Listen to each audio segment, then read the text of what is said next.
first guest this afternoon, we have Alianza ng para sa Bagong Pilipinas Campaign Manager na Votas Congressman Toby Tiangco. Good afternoon, Congressman Tiangco. Yes, good afternoon. Thank you for joining us. Hi, Congressman. Yes, Congratulations, ha? Long time no see. Nakabawi na ba kayong tulog? Hindi pa masyado. Nagbabawi pa lang. Dami pang trabahong yun. Well, it's double-sided, no? It's both congratulations for winning your re-election. Siya, personal congratulations. And also commiserations sa outcome ng Alianza slate. So, let's start with that. Ano po yung assessment nyo? What happened? What went wrong there? And what you think you could have done differently?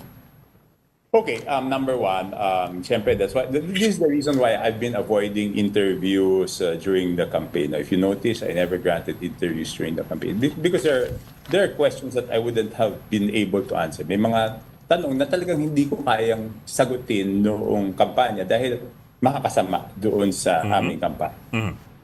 Isa sa mga yon is yung talagang nagsimula yung problema namin nung nag-file ng impeachment case ang House of Representatives against kay VP Sara. Because yung October surveys namin, 9 na alyansa ang pasok sa buong Mindanao. Pagdating nung survey namin after the impeachment, before the incident of bringing the former president to Hague, 4 na lang. So just because of the impeachment, 4 na lang yung natirang alyansa candidates doon sa Mindanao. Kaya kung mapapansin nyo, early on, binawasan ko yung rallies doon sa Mindanao. Kasi wala rin mangyayari sa amin doon eh. Pupunta kami doon, hindi rin naman namin makukumbinsi yung mga tao. Why would we spend time there, no? And I'm saying this because yung impeachment was self-inflicted. Ibig sabihin, yun total control kami. Pero tinuloy namin, for what? For nothing. Diba? Nag-file ng impeachment complaint February 5. Hanggang ngayon, hindi pa nasisimulan. Pinigilan ko sila noon. Ayaw nilang makinig. Sinabi ko, maapektuhan yung mga senador natin. Ayaw nilang makinig. So, yan ang nangyari. Sir, clarify ko lang, when you say pinigilan mo sila, sino pa yung tinutukoy natin? Sinabi ko doon sa House na anong stand ko doon sa impeachment. Una, sinabi ko, bakit nyo ginagawa yan? Last day of session. Okay? Last day of session. June 2 pa magpaadidinggin ng Senado yan. Magiging issue yan sa election. So, kaya hindi ako pumirma. Tinuloy nila. O yan ang naging epekto. Tapos nasundan pa nung sa Hague. No? So, anong nangyari doon sa isip ng tao? Ang nangyayari sa isip ng tao, masyado nating pinupunterya, di ba? Masyado nilang pinupunterya. Ibig sabihin, una, yung anak, inimpeach mo, tapos yung tatay na padala sa Hague. Pero yung pagpadala sa Hague, there are circumstances external to us, beyond our control. Di ba? So, hindi mo pwedeng sabihin na yan ang reason. Ang talagang pinagsimulan yan is yung impeachment na pinipigilan ko silang gawin. Pero sa pinigilan po, sinubukan po yung pigilan yung liderato ng Kongreso. Ano po ang sagot sa inyo kung bakit nila itutuloy o tinuloy nung panahon yun? Okay. Alam na nila yung stand ko tungkol dyan. Kaya nung huling meeting, hindi na nila ako sinama dyan sa usapan nung impeachment. So anong ginawa ko? Hindi ako pumirma. Pero alam nila yung stand ko dyan. Ever since before, I've been very clear about my stand on the impeachment, no? Congressman, merong story ngayon from the House eh. Sabi nila, I think it's in reaction to what you said, ano? Sabi nila 86% daw of the congressmen who signed the impeachment complaint nanalo naman. Ano pong masasabi niyo ron? Okay, iba ang national, iba ang local politics, iba ang national politics, no? Ang local politics is based on the performance ng iyong representante, no? Ang national politics is based on perception. Okay? So, ibang-iba yon. Okay? At yung sinasabi, okay, bakit ba nila kailangan gawin? Hindi ko maintindihan kung bakit nila kailangan gawin. Ngayon ko lang natuklasan na yung aking duda nung unang-una pa lang, kung bakit nila pinipilit yung impeachment na yan ay tama. And it was because of the conditional release. Sir, could you continue that? Conditional release ng...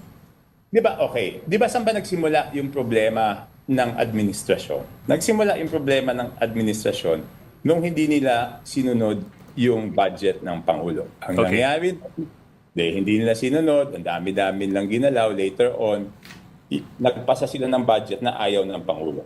Okay? Ngayon, because of lack of time, hindi na veto lahat ng mga hindi dapat na items na handon. Di ba? So, ang ginawa Video. ng executive is, di ba nagkaroon ng sinabi conditional release. We will Yes, sir. review That one. all the line items. So ano nangyari? May na-hold. Okay? So noong pinipilit nila ilabas yung mga projects na for conditional release, iniisip-isip ko na noon na ito yung reason para doon sa impeachment para mapilitan yung executive branch na ilabas yung budget. So hindi ko mapatunayan nun. Pero for the record, nag-text ako na yan ang duda ko kung bakit nila ginagawa. Okay. Sir, in which case, if I may, in which case, are you saying therefore na Malacanang was not convinced of the need to pursue the impeachment at that time? Until now, I am 100% sure na hindi kumbinsido ang presidente. Bakit? On the day of the signing of the impeachment, I was with the president for a meeting regarding the alyansa. Magmula nung simula na nagpipirma hanggang matapos, hindi namin pinag-usapan. Hindi niya sinabi, bakit ka hindi pumirma? Pagkatapos, lumabas yung resulta, hindi man niya lang sinabi sa akin, Toby, naka 215 tayo. We never talked about it. Yeah. Isang beses na pag-usapan namin, I think 2-3 weeks after, siya yung nagtanong, ano ba yung nangyari? Bakit nila pinilit yung impeachment? Wala bang kalaban yung mga yan? Sabi ko, sir, hindi nga ako sinama, so hindi ko masasagot bakit na tinuloy. Okay? Next, okay, fast forward. So, naka-hold pa rin yung mga conditional release. And up to now, I think there's mga 90 billion pa na naka-hold kasi talagang hinihigpitan yon. So, pinipressure nila ako na i-release yung mga infrastructure projects for conditional release. Sabi ko, hindi pa pwedeng i-release yan. Kasi nga, tinitignan pa kung yan ay mga legit projects. Hindi. Yeah. But sir, Ang sabi nila sa akin, nung dalawang pumausap sa akin na pinapunta ni Speaker, pero naipangako namin yan, paano yung mga pumirma ng impeachment. So nag-report ako kay Presidente, sir, kung ako, checkin muna natin kung legit yan. Pero pinipressure ako, ang sinasabi nila, yan daw, ipinangako nila. Ang sagot sa akin ni Presidente, wala tayong pinangakong ganyan. So sabi ko sa kanya, sir, ito na yung sinasabi ko. Ginawa na impeachment so that they can pressure the executive na pinapirma namin tong mga to para ma-release yung mga conditional release. So ibig sabihin, binenta nila yung political capital ng Pangulo. and yet the first person to sign the impeachment complaint was Congressman Sandro Marcos, which is why it was widely seen, sir, na meron tong blessing ng Malacanang. How do we reconcile these two things? Okay, I had a private conversation with Congressman Marcos, but let's leave him out of this kasi hindi naman siya yung talagang pasimuno nito ang tingin ko naipit rin siya dito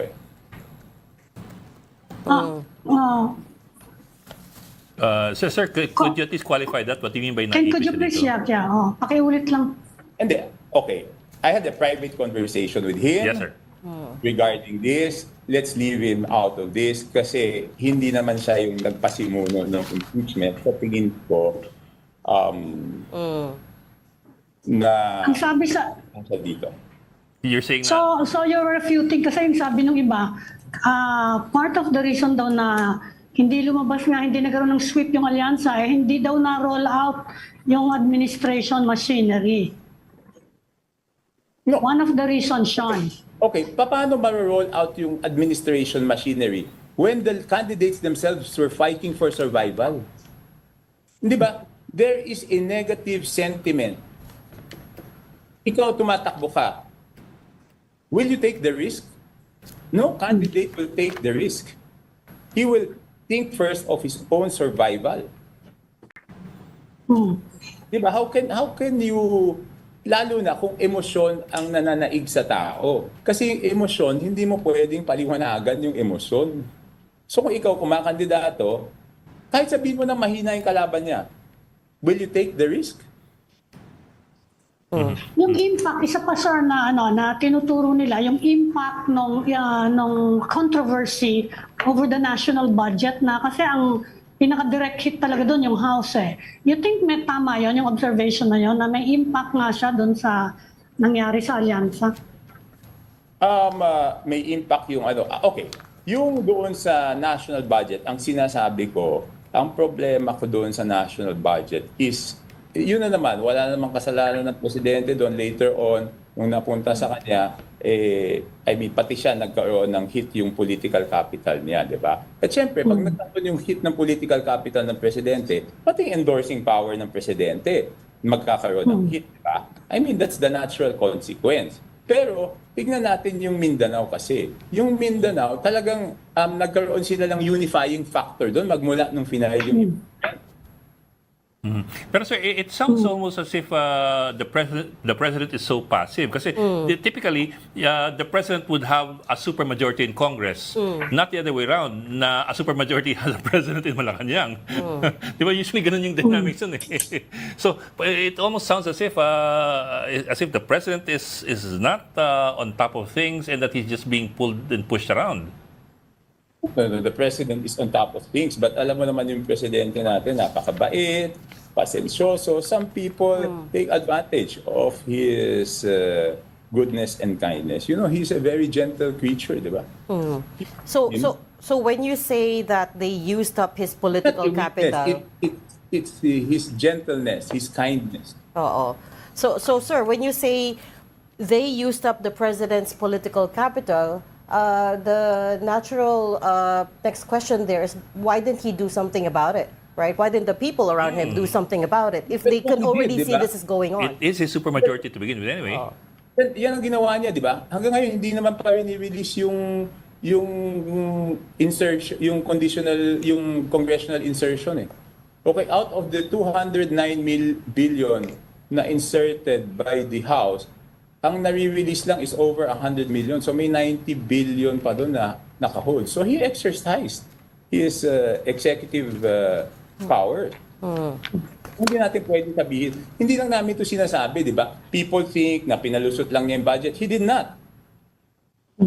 So ngayon ko lang ito sinasabi kasi tapos na yung eleksyon, hindi ko naman po pwede ito sabihin na nandun pa yung eleksyon. No? But I have to do this because I have to protect the president.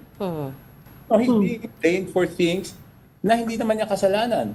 He's paying for things na hindi naman niya ginawa.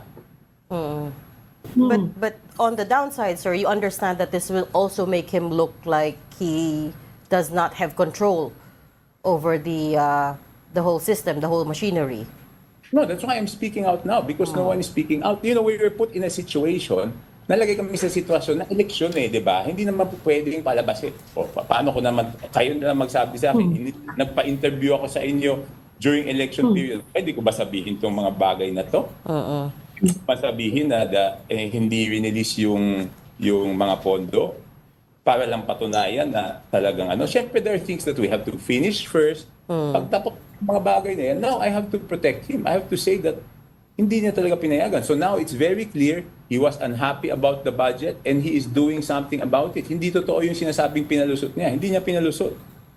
Sir, during that time, were you in touch with Speaker Martin Romualdez nung panong ito'y nagkakagulo at nag-uunahan kung sinong pe-pressure kanino? I mean, well, let me boil it down to this. Is the Speaker the one who was in charge of all of this? And who is the leader of the House, di ba? Yung mga, tsaka yung nakapaligid sa kanya kasi sila yung kumakausap sa akin, sinasabi sa akin, kailangan to release, kailangan ganito, ganyan. Eh, hindi naman ako pumapayag. How would you... Congressman, nabanggit nyo na rin lang yung leadership eh. Hindi lang si President Marcos ang tinamaan dito. Of course, you are in the line of fire dahil kayo yung naging campaign manager ng Alyansa. And in fact, you were being rumored to be the next speaker, actually. Ano po yung ano na po nangyari? Magkakaroon po ba tayo ng leadership change? I think that's where all the problems started, no? Early November, noong nagkakagulo-gulo sa budget, ang pinagdududahan nila ako, no? There was one time, Yes. I was happy Speaker Romualdez. Sinabi ko sa kanya at that time, Speaker, wala akong kinausap na congressman, walang kumausap na congressman sa akin, no? And he had so many theories, no? Meron pa siyang kung ano-anong theory na yung iba doon, wala akong telephone number ng mga taong yon, no? And then, nung nangyari ito ngayon, ako na naman yung pinagdududahan nila, di ba? Na, kaya kung titignan mo naman, alam ko naman sino yung mga nagpo-post sa social media, mga naman nila yon, di ba? Kilala ko yung iba pa nga, doon ko pa nga nakilala sa bahay niya eh. So paano ko naman hindi malalaman na hindi ako yung pinupunteriya nila dito, di ba? So, okay. Ako naman, I'm very transparent kung sinasabi ko noon na at that time, in November, walang kumakausap sa akin. Ngayon, sasabihin ko naman, may mga kumakausap sa akin. Wala akong kinakausap, may mga kumakausap sa akin na sinasabi na kung dapat magkaroon ng change of leadership para mabalik yung imahe ng House. Naman sinasabi ko na ako, kung ano yung gusto ng mayorya, yun naman ang susundin ko, di ba? I mean, I don't fight, I have to tell everyone, I don't fight my battles patalikod. I always fight frontally. You've known me. In the aftermath of all this, Congressman, now that the elections are over, Alyansa did not... I'm saying, I will do everything to protect the president because the accusations against him are so unfair, di ba? Ibig sabihin, the budget, political capital niya yung naapektuhan doon. For something, in the first place, ayaw niya. Yeah. So, ilang beses na-postpone yung signing ng budget. Di ba? Hanggang naubusan lang ng oras, hindi nahanap lahat ng items, may konting na veto, pero hinabol pa rin sa huli. Ngayon, naka-hold. For the record, naka-hold. Oo. Congressman, linawin ko lang ha. Congressman, linawin ko lang. You said the people, nung November, walang kumakausap sa inyo. Kahit may mga chismis na meron nga. Pero ngayon, may mga lumalapit na sa inyo about the speakership. You are being asked kasi sa Senate, meron na rin ganun na... So, sinasabi niyo yun ha? I'm being asked. To be the speaker by some congressmen. They're saying that if I will run ng meeting, show of support, yung iba tumatawag sa akin, pumunta kami doon. Sinasabi ko sa inyo, pumunta kayo doon. Kasi hindi naman ako nagdedeklara, mapag-iinitan kayo. Okay? Congressman, may nagpatawag ng meeting kanina? May meeting kay Speaker doon sa Shangri-La. Show of support. Kanina? Okay, For the speaker. For the Okay, speaker. For the speaker. Yung iba tumatawag, what will we do? Will we go? We want to be on your side. Sabi ko, nako, hindi pa ako nagdedeklara. Pumunta kayo doon, baka kayo naman mapag-initan. No? Ayoko naman kayong mata. Diba? Tsaka sabi ko, I'm not actively seeking for it. But I just want to help the president. Diba? Okay. So, yun naman sinasabi ko sa kanila. No? At ako mismo nagsasabi, kung papapirmahin kayo, pumirma kayo kasi mapag-iinitan naman kayo pag hindi naman kayo pumirma. Pero Congressman, it's significant that they are asking you. Di ba? Na kung pupunta ba sila doon, pipirma ba sila doon, it's significant that they are asking you. Hindi naman sila nagsasabing pipirma ba sila. Sinasabi nila anong gagawin. Ako na nagsasabi. Yun na nga. Yung iba, diba? yung iba nga sinasabi niya na ayaw namin pumirma. Sabi ko, wag na wag nang gagawin niya. Ayoko madamay kayo doon sa akin, di ba? Kasi hindi naman style ko ng politics yung ganyan. Eh. Kung ako yung pag-iinitan, ako yung pag-iinitan, di ba? Bakit naman kayo madadamay? Right. Hindi naman Sir, okay. So in the aftermath of all of this, Congressman, how would you describe the relationship between President Marcos and the House Speaker? Ano yung dynamic nila ngayon? And, you know, it sounds like the Speaker is going ahead and doing his own thing. What do you think his end goal is? No, I don't want to comment on their relationship because whatever their personal or professional relationship is, hindi naman ako yung nakabantay. Ano bang relasyon nitong dalawa, di ba? So, naman ako ganun. So I wouldn't want to comment on that. So your advice to the congressman about that meeting with the speaker is prudent naman eh. I mean, sige, para walang sisiyan at walang sumabit. Pero sir, and you also said you're not actively seeking the speakership. Yeah. But are you interested to begin with? And if given the fact that some people are asking you to go ahead and be the speaker or throw your hat in the ring, will you throw your hat in the ring? Okay, isa lang sagot ko dyan. I will do whatever is best for the president. If it's best for the president that Martin Romualdez remains speaker, I will support what he thinks is best for him. But Sa Congressman, you are open to it. No, Yan, accurate ba yan? if he thinks I can help him more, I will accept it. Di ba? As long as my colleagues agree, di ba? Because hindi naman, di ba? I mean, ang numero uno dito is my colleagues, di ba?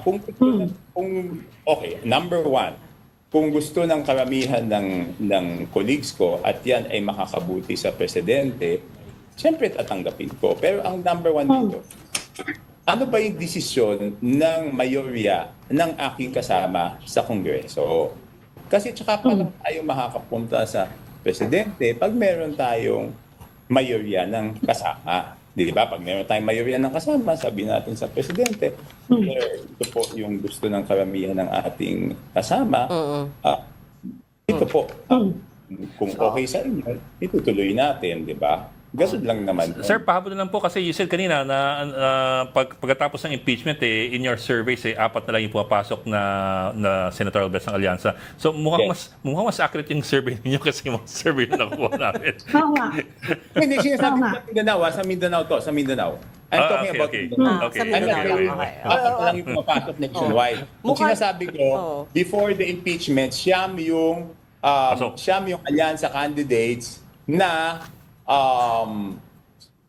napasok sa Mindanao. Yes, sir. After impeachment, wala pa yung pagpadala sa Hague, apat na lang ang natitira na alyansa candidates na pasok sa Mindanao, which is 24% of the voting population. Yes, sir. So nagkaroon na ng unifying factor. Yan ang sinasabi ko.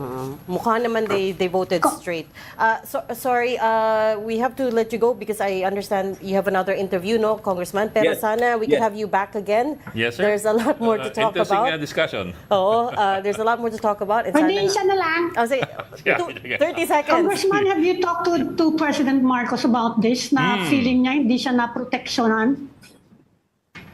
Have you talked to him about this, itong mga nangyayari ngayon? Saan? Hindi siya na-protection na saan? Sa ganyan nga, yung controversy over, he said he took a political hit eh. Yeah, his Meron capital. ba, anong sentimiento ni Presidente dyan sa nangyari? Hindi.